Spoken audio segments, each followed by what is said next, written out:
Assalomu alaykum, aziz tomoshabinlar. Bugun men juda muhim masalani tushuntirib beraman. 1500 ming so'm olgan fuqarolar uchun hozir aytilayotgan syurpriz nimani anglatadi? Kimlar bundan xavotir olishi kerak? Kimlar esa bemalol hujjatlarni tekshirib, navbatdagi to'lovni kutishi mumkin? Bu mavzu bevosita pul olgan odamlarning cho'ntagiga, oilaviy budjetiga va keyingi to'lovlarga ta'sir qilishi mumkin. Shuning uchun videoni oxirigacha ko'ring. Hoziroq kanalga obuna bo'ling va like bosib qo'ying. Chunki bunday ma'lumotlarni vaqtida bilgan odam ortiqcha jarima, qaytarish talabi yoki hujjatdagi muammolardan o'zini himoya qiladi. Men bugun sizga vahima tarqatmayman, lekin masalani yashirib ham o'tirmayman. Agar siz yoki oilangizdan kimdir yaqinda 1.500 ming so'm miqdorida yordam, kompensatsiya, nafaqa subsidiya yoki bir martalik to'lov olgan bo'lsa, albatta bu ma'lumotlarni tekshirish kerak. Chunki ko'pchilik pul tushgandan keyin hammasi joyida ekan deb o'ylaydi. Aslida esa ayrim holatlarda pul tushgan ish tugadi degani emas. Ba'zan keyin tekshiruv bo'ladi. Ba'zan ma'lumotlar solishtiriladi. Ba'zan esa arizada xato bo'lsa, to'lovni qaytarish masalasi ham chiqishi mumkin. Avval bu jarayon qanday edi? Oldin ko'p to'lovlar mahalla, tashkilot, bank yoki tegishli idora orqali alohida ko'rib chiqilardi. Fuqaro ariza berardi, ma'lumotnoma olib kelardi. Oilaviy ahvoli, daromadi, ro'yxatda turishi, farzandlari, soni yoki boshqa mezonlari tekshirilib, keyin to'lov tayinlanardi. Ba'zi joylarda hujjat ko'p so'ralardi. Ba'zi joylarda esa odamlar aniq qaysi ma'lumot kerakligini bilmay sarson bo'lardi. Hozir esa ko'p narsa raqamlashtirilgan. Ya'ni davlat idoralari, banklar, soliq tizimi, kadastr, pensiya yoki ijtimoiy himoya ma'lumotlari bir-biri bilan solishtirilishi mumkin. Bu nimani anglatadi?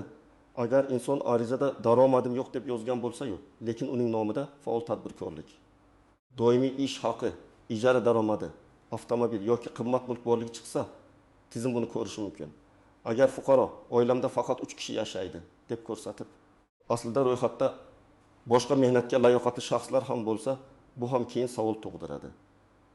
Eng muhim o'zgarish shuki, pul berilgandan keyin ham ma'lumotlar qayta tekshirilishi mumkin. Mana shu joy ko'pchilik uchun syurpriz bo'lib chiqyapti. Odam pulni oldi, sarfladi, qarzini yopdi. Bolalariga kiyim oldi, kommunal to'lov qildi. Oradan bir necha hafta yoki oy o'tib, hujjatingizda nomuvofiqlik bor. Ma'lumotingizni tasdiqlang, to'lov asossiz tayinlangan bo'lishi mumkin degan xabar kelishi mumkin. Ana shunda odam vahimaga tushadi. Men aytmoqchi bo'lgan asosiy gap, pul olgan bo'lsangiz, albatta hujjatlaringiz va asoslaringiz tartibli bo'lishi kerak. Hozir masala faqat 1.500 ming so'm miqdorida emas. Gap shundaki, bu summa ko'p oilalar uchun sezilarli pul.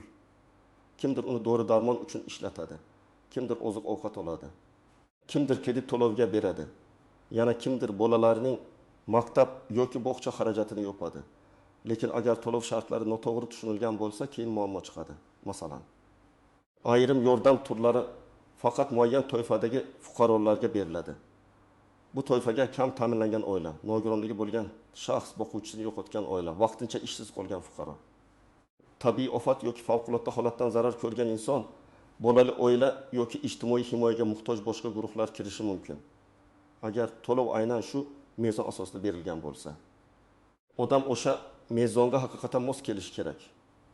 Men oddiy misol keltiraman. Bir oila 1.5 million so'm yordam oldi.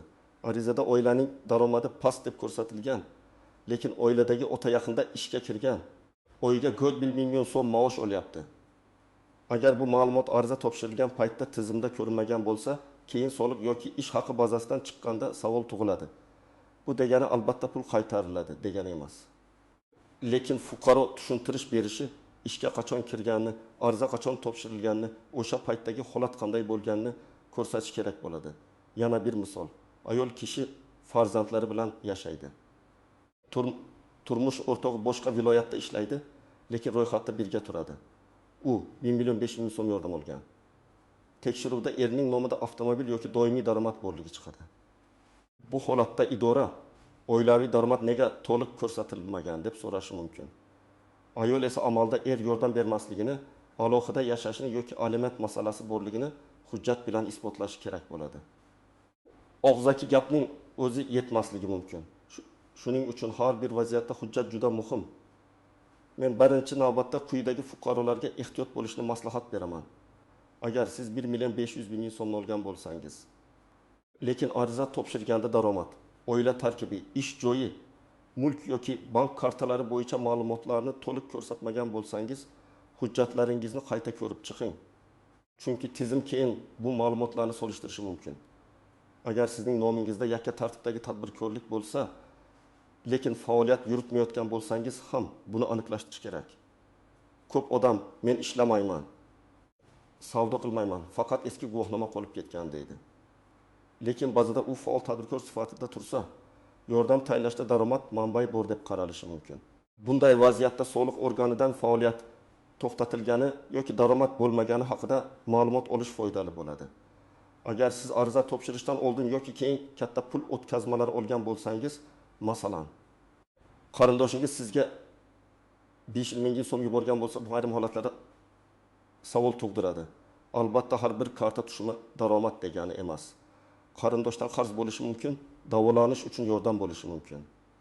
To'y yoki marosim xarajati uchun berilgan pul bo'lishi mumkin. Lekin tekshiruvda bunday tushumlar ko'rinsa, siz uning mazmunini tushuntira olishingiz kerak. Agar oila tarkibi o'zgargan bo'lsa ham ehtiyot bo'ling. Masalan, farzand tug'ilgan, kimdir boshqa manzilga ko'chgan, kimdir vafot etgan, kimdir nikohdan o'tgan yoki ajrashgan. Ijtimoiy to'lovlarda oila tarkibi juda katta ahamiyatga ega. Chunki hisob-kitob ko'pincha oila a'zolari soni va ularning daromadiga qarab qilinadi. Bitta odamning ro'yxatda ortiqcha yoki kam ko'rsatilishi ham natijani o'zgartirishi mumkin.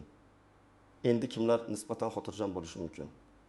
Agar siz 1.500.000 so'mni qonuniy asosda olgan bo'lsangiz, arizada barcha ma'lumotlarni to'g'ri bergan bo'lsangiz, daromadingiz, oilaviy holatingiz va hujjatlaringiz mos bo'lsa, vahima qilishga asos yo'q. Tekshiruv bo'lishi mumkin, lekin tekshiruvning o'zi jazolash degani emas. Tekshiruvning maqsadi pullar haqiqatan muhtoj odamlarga borganini aniqlash. Masalan, oilada ona ishsiz, ota vaqtincha ishlamayapti. 2 nafar farzand bor, ijara uyda yashaydi. Doimiy daromad yo'q. Mahalla yoki tegishli idora buni ko'rib yordam tayinlagan. Bunday oilaning qo'lida pasport, bolalarning tug'ilganlik guvohnomalari, ijara shartnomasi yoki mahalla dalolatnomasi, ishsizlik yoki daromad yo'qligini tasdiqlovchi ma'lumot bo'lsa, keyin savol tug'ilganda javob berish oson. Yana bir misol. Pensioni ayol 1.500.000 so'm olgan. Chunki u ijtimoiy himoyaga muhtojlar ro'yxatida turadi. Uning yagona daromadi pensiya, nomida qimmat mulk yo'q. Bir o'zi yashaydi. Bunday holatda hujjatlar mos bo'lsa, xavotirga hojat yo'q. Faqat bank kartasi, telefon raqami va shaxsiy ma'lumotlar yangilanganiga e'tibor berish kerak. Yana bir holat, nogironligi bo'lgan shaxs yoki nogiron farzand parvarish qilayotgan oila yordam olgan bo'lishi mumkin. Agar tibbiy xulosa, nogironlik guvohnomasi, parvarish holati va yashash manzili to'g'ri bo'lsa, bu to'lovning asosi aniq bo'ladi. Bu yerda eng muhim narsa hujjat muddati tugab qolmaganini tekshirish. Ba'zi guvohnoma yoki ma'lumotnomalar muddatli bo'ladi. Muddat tugasa, keyingi to'lovlarda muammo chiqishi mumkin. Keling, buni yanada aniqroq tushuntiraman. Birinchi vaziyat, fuqaro 1.500.000 so'm oldi. Lekin u ayni paytda bank kreditini to'layapti. Ko'pchilik kreditim bor, demak menga yordam berishmaydi deb o'ylaydi. Aslida kreditning borligi har doim ham yordamga to'siq emas. Lekin kreditni qanday to'layotganingiz, doimiy daromadingiz bor yo'qligi, kredit miqdori va oilaviy ahvolingiz hisobga olinishi mumkin. Agar siz kreditni qarindoshlar yordamida to'layotgan bo'lsangiz, buni tushuntirish mumkin. Agar kredit oyiga 3.000 so'mdan yopayotgan bo'lsangiz, lekin arizada daromad yo'q deb yozgan bo'lsangiz, savol tug'iladi. Ikkinchi vaziyat, fuqaroning nomida eski mashina bor. Masalan, 1998 yilgi avtomobil narxi bozorda 25.000 so'm atrofida. Ayrim to'lovlarda mulk borligi avtomatik rad etishga sabab bo'lmasligi mumkin. Chunki avtomobil oilaning ish vositasi bo'lishi ham mumkin. Lekin qimmat avtomobil, yangi uy, bir nechta ko'chmas mulk yoki katta maydondagi yer uchastkasi bo'lsa, bu odamning ijtimoiy ahvoliga boshqacha baho beriladi. Shuning uchun nomimda bor, lekin meniki emas degan gap hujjatsiz o'tmaydi. Agar mulk boshqa odam foydalanishida bo'lsa, ishonchnoma, oldi-sotdi shartnomasi yoki boshqa dalil bo'lishi kerak. Uchinchi vaziyat, fuqaro chet eldan pul olgan. Masalan, o'g'li Rossiya, Koreya yoki Turkiyadan oyiga 2.000 so'm yuboradi. Bu pul oilaning doimiy daromadi sifatida ko'rilishi mumkin. Agar yordam mezoni oilaviy daromadga bog'liq bo'lsa, bunday tushum ahamiyatli bo'ladi. Lekin pul doimiy emas. Bir marta davolanish uchun yuborilgan bo'lsa, buni ham ajratib ko'rsatish kerak. Bankdan karta aylanmasi, pul o'tkazmasi izohi davolanish xarajatlari, dorixona cheklari yordam berishi mumkin. 4-vaziyat. Odam yordamni oldi, keyin ishga kirdi. Bu juda ko'p uchraydi. Masalan, ariza bergan paytda fuqaro ishsiz edi. 1.500 ming so'm tayinlandi, lekin pul tushguncha u ishga joylashdi. Bunday holatda eng muhim savol, mezon qaysi sanaga qarab bog'langan? Ariza topshirilgan sanagami? Qaror qabul qilingan sanagami yoki pul to'langan sanagami? Shu sababli hujjatlarda sana juda muhim. Ishga kirganingizni yashirmang, lekin ariza vaqtida holatingiz qanday bo'lganini ko'rsating. Endi ko'pchilik e'tibor bermaydigan nozik joylarga o'taman. Birinchi nozik nuqta: telefon raqami va bank kartasi kimning nomida? Ba'zi odamlar onasining nomiga yordam tayinlatadi, lekin karta o'g'lining qo'lida bo'ladi. Yoki pul keladigan karta boshqa oila a'zosiga bog'langan bo'ladi. Bu holat har doim ham qonunbuzarlik emas, lekin tushunmovchilik keltirib chiqaradi. Ayniqsa SMS xabarlar boshqa odamga ketsa, fuqaro muhim ogohlantirishni ko'rmay qoladi. Ikkinchi nozik nuqta: ro'yxatda turish joyi va haqiqiy yashash joyi. Ko'p oilalar bir joyda ro'yxatda, boshqa joyda yashaydi. To'lov esa yashash sharoiti.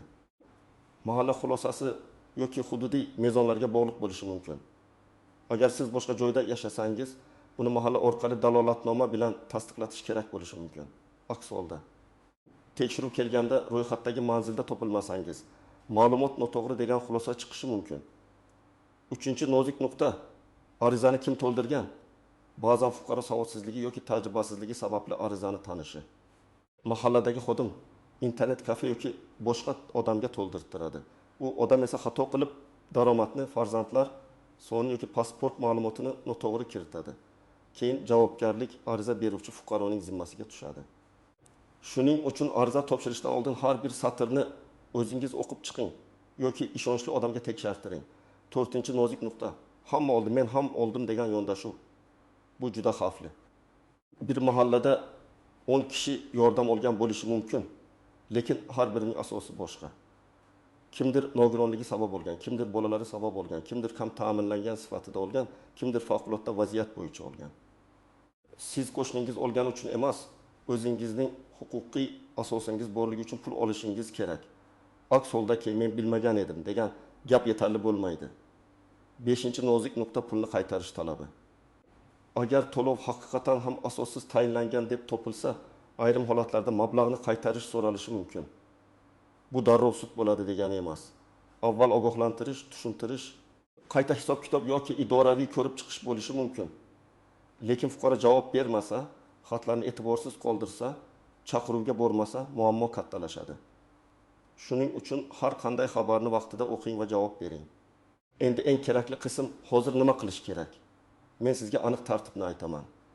Birinchi qadam: pul qaysi asosda tushganini aniqlang. Bank ilovasida yoki SMSda to'lov ko'rinishi mumkin. Agar ko'rinmasa, bank filialidan yoki tegishli idoradan to'lov maqsadini so'rang. 500 ming so'm tushdi, xursand bo'ldim bilan ish tugamaydi. Siz bu pul yordammi, kompensatsiyami, nafaqami, subsidiyami yoki boshqa to'lovmi bilishingiz kerak. Ikkinchi qadam: ariza va qaror nusxasini saqlang. Agar ariza elektron topshirilgan bo'lsa, shaxsiy kabinetingizdan yuklab oling. Agar mahalla yoki idora orqali topshirilgan bo'lsa, qabul qilingan sana ariza raqami, mas'ul xodim va qaror haqida ma'lumot oling. Keyin savol tug'ilsa, men falon kuni topshirganman, mana hujjat deb ko'rsata olasiz. 3-qadam: oila tarkibini tekshiring. Pasport, ID karta, tug'ilganlik guvohnomalari, nikoh yoki ajrim hujjatlari, vafot etganlik guvohnomasi, vasiylik yoki homiylik hujjatlari tartibda bo'lishi kerak. Agar oilada kimdir ro'yxatda bo'lsa, aslida alohida yashasa, buni tasdiqlovchi hujjat tayyorlang. Masalan, ijara shartnomasi, ish joyidan ma'lumotnoma, boshqa hududda yashashi haqida dalolatnoma kerak bo'lishi mumkin. 4-qadam: daromad manbalarini ochiq ko'rsating. Ish haqi bo'lsa, ish joyidan ma'lumotnoma oling. Ishsiz bo'lsangiz, bandlik organida ro'yxatda turishingiz yoki ish qidirayotganingiz haqida ma'lumot foydali. Tadbirkorlik faoliyati bo'lsa, soliq hisobotlari, faoliyat to'xtatilgani yoki daromad yo'qligi haqida ma'lumot tayyorlang. Norasmiy ish qilsangiz, bu alohida nozik masala. Chunki norasmiy daromadni yashirish keyin muammo tug'dirishi mumkin. Shuning uchun imkon qadar daromadni rasmiylashtirish eng to'g'ri yo'l. 5-qadam, bank kartangizdagi tushumlarni tushuntira oling. Agar katta pul kirimlari bo'lgan bo'lsa, ularning sababi haqida dalil saqlang. Qarzdorlik bo'lsa, oddiy yozma tilxat ham ba'zan yordam beradi. Davolanish xarajati bo'lsa, shifoxona hujjati, retsept, dorixona cheki bo'lsin. O'qish to'lovi uchun pul kelgan bo'lsa, kontrakt hujjati bo'lsin. Bu hujjatlar sizni ortiqcha savollardan himoya qiladi. 6-qadam, rasmiy xabarlarni tekshirib boring. Telefoningizga kelgan SMS davlat xizmatlari portali, bank ilovasi, mahalla yoki ijtimoiy himoya idorasidan kelgan xabarlarni e'tiborsiz qoldirmang. Agar sizga hujjat olib keling, ma'lumotni yangilang, tushuntirish bering deyishsa, vaqtida boring. Ko'p odam muammoni aynan kechikkani uchun kattalashtirib yuboradi. Aslida bir dona ma'lumotnoma bilan yopiladigan masala bir oy o'tib qarz yoki rad javobiga aylanishi mumkin. 7-qadam. Hech kimga karta va shaxsiy ma'lumotlaringizni bermang. Hozir 1.500.000 so'm olganlarga qo'shimcha pul chiqdi. Kartangizni tasdiqlang, kod ayting, plastik raqamini yuboring degan firibgarliklar ko'payishi mumkin. Rasmiy idora sizdan SMS kod so'ramaydi. Bank xodimi ham parol yoki kod so'ramasligi kerak. Agar kimdir telefon qilib shoshiltirsa, darrov ishonmang.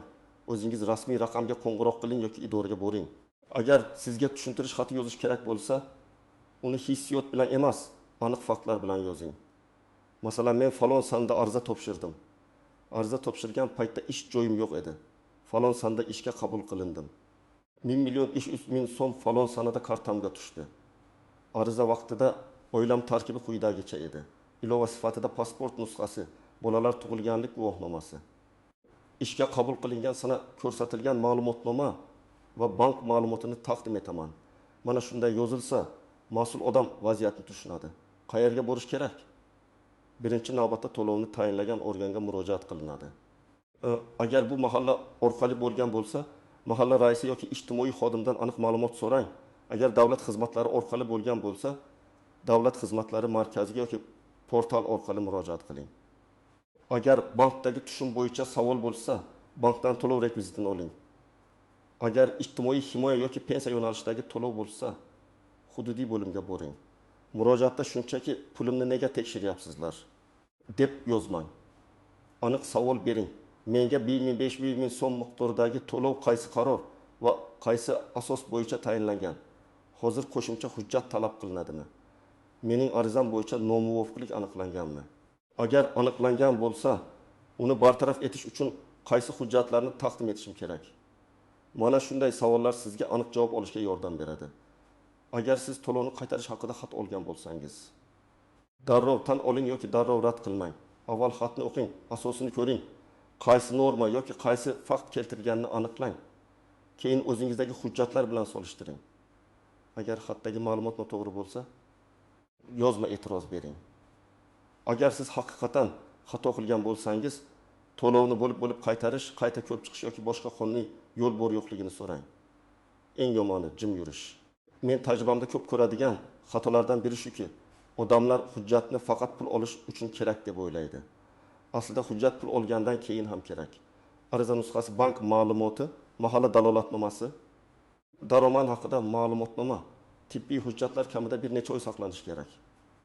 Chunki tekshiruv darhol emas, keyinroq kelishi mumkin. Ikkinchi xato, qarindoshning maslahati bilan ish qilish. Mening qo'shnim shunday qildi, pul oldi. Amakim aytdi, daromadni yozmasa ham bo'ladi. Kartaga pul tushsa ham ko'rinmaydi degan gaplarga ishonmang. Hozir ko'p ma'lumotlar ko'rinadi. Eng muhimi, bitta odamga o'tgan narsa boshqasiga ham o'tadi degani emas. Har bir oilaning tarkibi, daromadi, mulki va huquqiy asosi boshqa. Uchinchi xato, rasmiy xatni kech ochish. Ba'zi odamlar xat kelsa qo'rqadi, ochmaydi, o'qimaydi. Bu xato. Xatni erta o'qisangiz javob berishga vaqtingiz bo'ladi. Kechiksangiz muddat o'tadi. Muddat o'tsa, sizning haqligingizni isbotlash qiyinlashadi. 4-xato, firibgarlarga ishonish. Men sizga qo'shimcha 1.500.000 so'm chiqarib beraman. Hujjatingizni navbatsiz o'tkazaman. kartangizni tasdiqlab beraman degan odamlar chiqishi mumkin. Davlat to'lovlari pora yoki tanish bilish orqali emas, rasmiy mezonlar orqali hal qilinishi kerak. Agar kimdir pul so'rasa, ehtiyot bo'ling. Bu nafaqat pulingizni yo'qotishga, balki o'zingizga ham muammo olib kelishi mumkin. Bugungi mavzuning asosiy mazmuni shuki, 1.500.000 so'm olganlar uchun syurpriz deganda har doim qo'shimcha pul tushadi degani emas. Ba'zan bu qo'shimcha tekshiruv, hujjat yangilash, ma'lumotlarni solishtirish yoki to'lov asosini tasdiqlash bo'lishi mumkin. Kim hujjatini to'g'ri qilgan bo'lsa, xavotirga tushmaydi. Kim ma'lumotni chala bergan bo'lsa, hozirdan tartibga keltirgani yaxshi. Men sizga ekspert sifatida eng oddiy, lekin eng kuchli maslahatni beraman. Pul tushgan sanani, ariza topshirgan sanani, qaror asosini va oilaviy holatingizni hujjat bilan bog'lab qo'ying. Shunda sizga savol berishsa, javobingiz tayyor bo'ladi. Hujjat bo'lmasa, haq gap ham zaif ko'rinadi. Hujjat bo'lsa, oddiy fuqaro ham o'z huquqini aniq himoya qila oladi. Demak, aziz tomoshabinlar, agar siz yoki yaqinlaringiz 1.500.000 so'm olgan bo'lsa, hoziroq bank tushumini, arizani, oila tarkibini, daromad ma'lumotlarini va telefoningizga kelgan rasmiy xabarlarni tekshirib chiqing. Vahima qilmang. Lekin beparvo ham bo'lmang. Bugungi sharoitda eng katta himoya bu to'g'ri ma'lumot, tartibli hujjat va vaqtida qilingan murojaat. Sizningcha bunday to'lovlar bo'yicha tekshiruvlar adolatli o'tyaptimi? Siz yoki tanishlaringiz 1.500.000 so'm olgandan keyin qandaydir qo'shimcha xabar oldingizmi? Fikringizni izohlarda yozib qoldiring. Videoni foydali deb bilsangiz, like bosing. Kanalga obuna bo'ling va yaqinlaringizga ham yuboring. Chunki bu ma'lumot ko'p oilani ortiqcha muammo va sarsonlikdan saqlab qolishi mumkin.